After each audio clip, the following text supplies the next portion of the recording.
자, 오늘 하나님 말씀 누가복음 4장 말씀을 읽었습니다.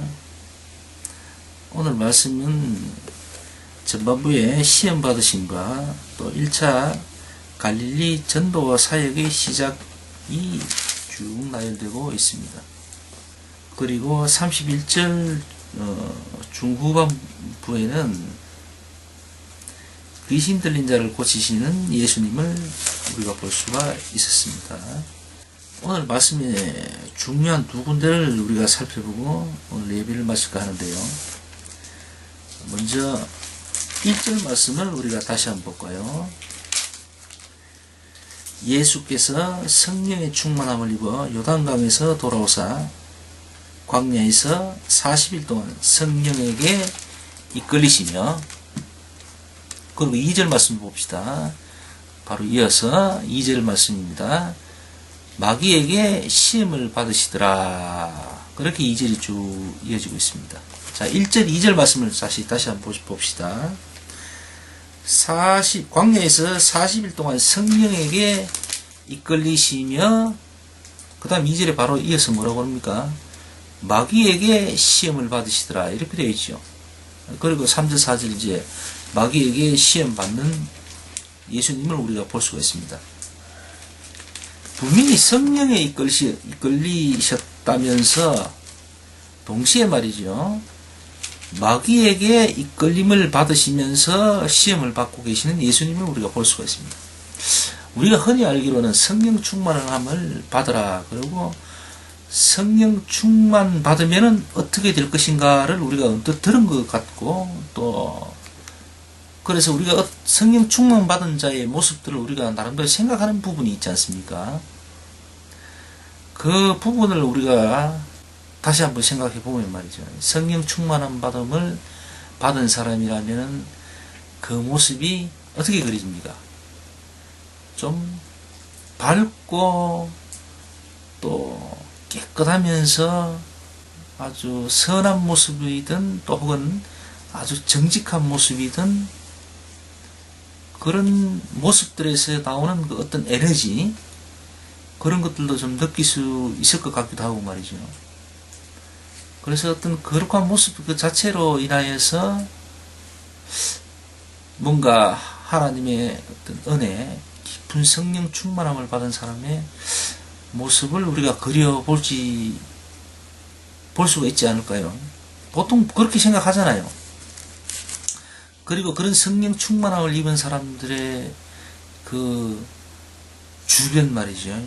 주변은 뭔가 좀 정결할 것 같고, 또는 아주 깊은 어떤 신선한 감동의 어떤 그런 에너지를 보고 확인하고 느낄 수 있을 것 같지 않습니까? 그렇게 우리가 일반적으로 성령의 이끌림을 받는다든가 충만함을 받으면 그럴 것 같다라고 생각을 하는데, 오늘 예수님의 모습을 우리가 잠깐 보면은 분명히 1절에 성령에게 이끌리시면서 동시에 마귀에게 이끌리면서 시험을 받으신다, 이렇게 되어 있습니다. 그 시험도 첫 번째 시험은 뭡니까? 아주 굶주린 상태에 계신 예수님 앞에 마귀가 돌을 내놓고 떡이 되게 하라, 그렇게 말하죠. 돌을 떡으로 만들어서 먹으라, 이제 그 얘기죠. 굉장히 잔인한 모습이죠. 40일 가까이를 굶주린 상태에 돌을 떡으로 만들어서 먹으라, 이렇게 시험하는 그 자체가 굉장히 잔인한 모습이고, 그 광경은 아주 참 두려운 어떤 그런 광경입니다, 사실은. 그래서 성령의 이끌림을 받는 분의 모습 치고는 대단히 위험스럽고 그렇잖아요. 그래서 우리가 언뜻 갖고 있는 선입감이라든가 또 우리가 갖고 있는 어떤 부분에서의 어떤 생각들이 어쩌면 말입니다, 우리가 너무 다른 방향에서 엉뚱한 상상과 생각들로 어떤 틀을 잡고 우리가 알고 있는 것은 아닌가, 그런 생각도 해보게 됩니다. 성령 충만함이라면은 은혜로운 사람을 우리가 얼른 생각하게 되잖아요. 그리고 그렇게 하나님께 받은 은혜에 충만한, 은혜롭고 성령 충만한 분이라면은 뭔가 그 주변은 아주 은혜스러운 일들이 많을 것 같고, 그죠? 온화한 분위기에 거룩한 모습들, 이런 걸 우리가 언뜻 상상하게 되는데, 지금 예수님의 모습은 전혀 그게 아닙니다. 성령에 이끌리시면서 동시에 마귀에게 이끌림을 받으시면서 굉장히 막 잔인한 시험을 받고 계세요. 그렇다면 말입니다. 예수님조차도 이런 모습 속에 계셨었는데, 하물며 우리 같으면 어떻겠습니까? 우리가 지금 예수님을 믿고 믿음을 갖고 산다고 하지만 말이죠. 우리에게 성령의 이끌림만 있겠어요. 우리가 지금 말씀에 나오는 예수님의 모습을 봤을 때에 그것을 우리를 빗대어 봤을 때에 말이죠. 예수님이 이러할진데 우리 같으면 어느 정도겠습니까? 요즘 그 노래 유행 가사처럼 말이죠. 더럽다 낫다 하겠지요, 진짜로. 그죠? 우리야 까짓 것이잖아요. 우리같이 연약한 존재들이. 그죠? 성령 하나님의 이끌림이라든가 또는 예수님을 막 이끌고 다니는 이 마귀의 능력 정도라면은, 사탄의 능력 정도라면 우리 같은 것들쯤이야 말이죠. 그렇게 되어버리겠죠. 간혹 이 말씀해 보면은 예수님의 이름으로 그 능력, 이름의 그 능력으로 인해서 우리가 얼마든지 귀신과 마귀, 사탄 마귀를 대적하고 뭐 맞서서 싸워서 승리한다고 얘기하는 부분도 분명히 있습니다. 그런데도 불구하고 사실은 그 말씀에 뭔가 확신을 갖고 당당할 수 없는 것이, 사실 우리는 너무나도 연약하다는 것을 우리가 삶 가운데서 너무나도 많이 느끼면서 살아가잖아요. 아무것도 아닌 것에 화를 내기도 하고, 그죠? 쉽게 그러니까 자꾸 넘어지는 그런 모습 자신들을 발견하게 되잖아요. 솔직하게 이야기하면. 근데 오늘 말씀해 보니까 그러네요. 예수님조차도 이 마귀란 놈이 예수님을 이렇게 저렇게 끌고 다니면서 시험을 막 하는 겁니다. 하나님께서 허락을 하셨는지 안 하셨는지는 모르겠어요. 이렇다 저렇다 말씀드리기가 어렵습니다.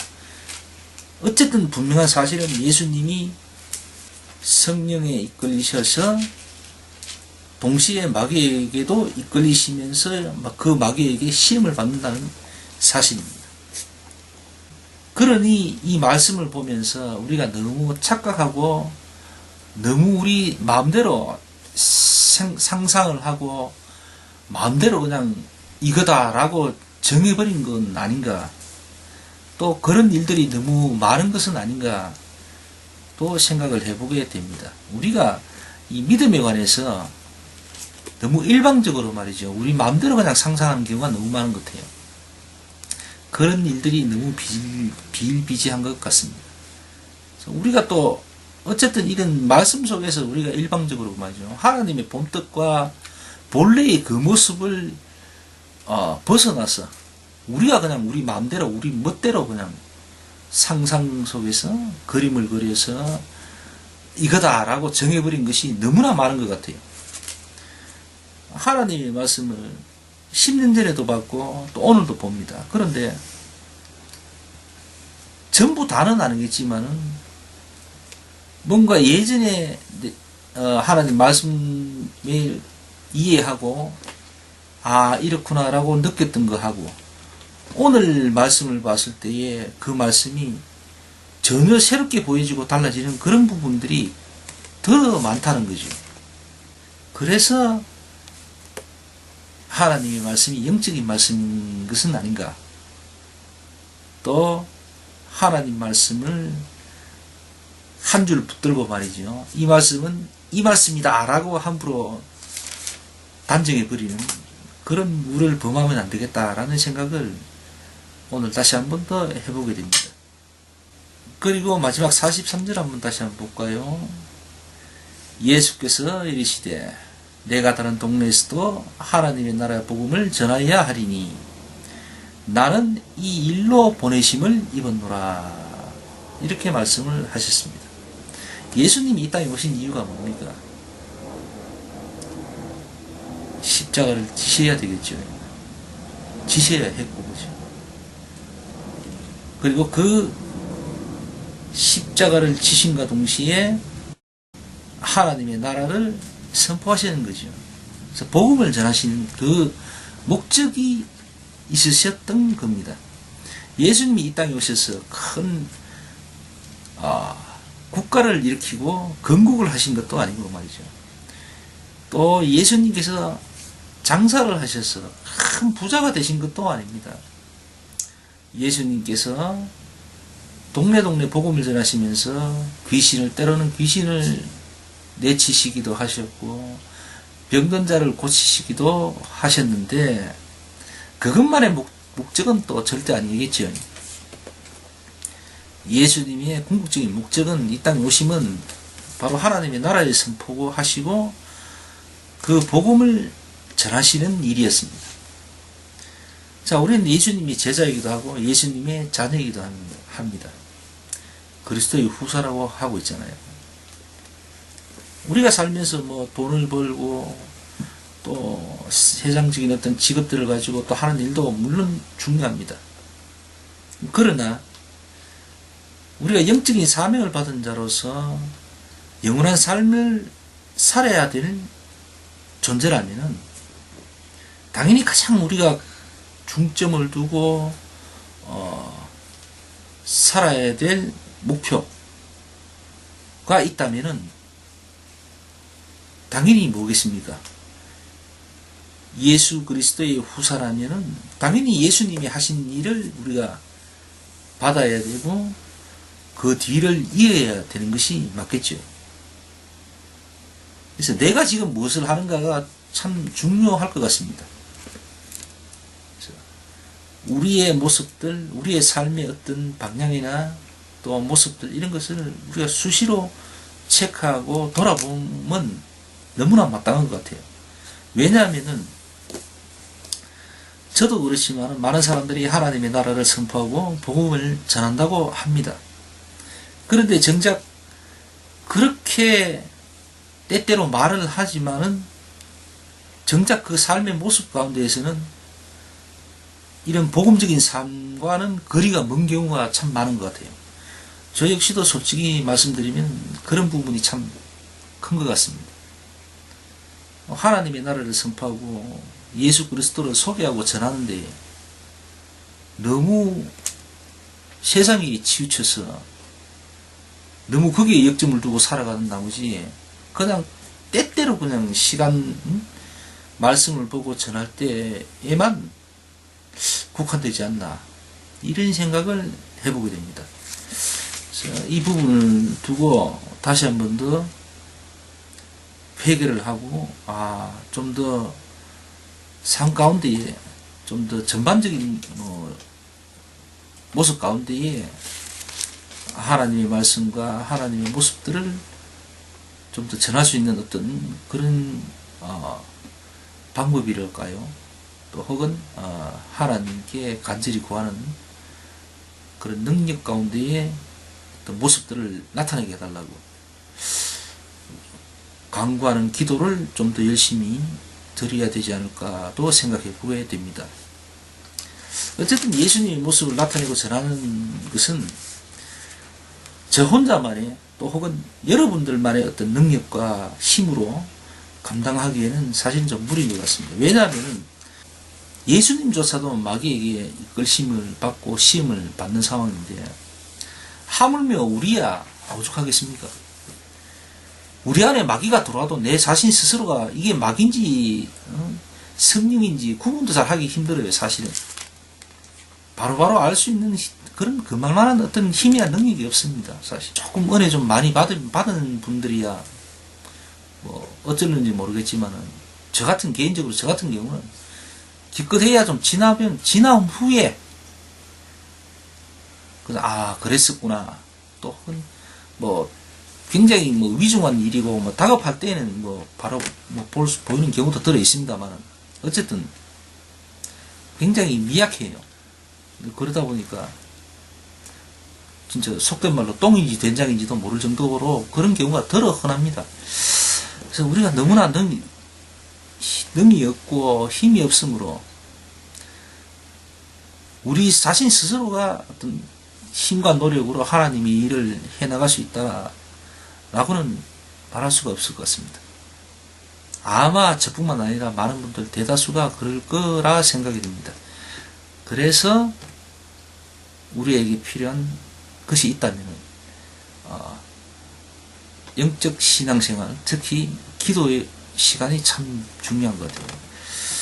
그래서 기도하는 시간이 우리에게는 참으로 중요하고 또 필요할 것 같습니다. 그래서 오늘부터는 좀 더 기도에 좀 더 신경을 쓰고 집중을 해야 되지 않나. 결론적으로 그렇게 되네요. 말씀이. 자, 어쨌든 말씀을 보는 시간, 기도하는 시간, 찬양하는 시간은 우리가 좀 더 많이 가지려고 노력하는 그 모습들, 그런 모습들이 우리에게 참 절실한 때인 것 같습니다. 해도 계절도 바뀌고 말이죠. 기도하기 좋은 때입니다. 하나님 말씀 보기 좋은 때이고요. 우리 좀 더 믿음의 생활 좀 더 깊이 있고 의미 있게 뜻깊게 잘 했으면 좋겠습니다. 자, 오늘 말씀 여기서 마치겠습니다. 기도하고 있습니다.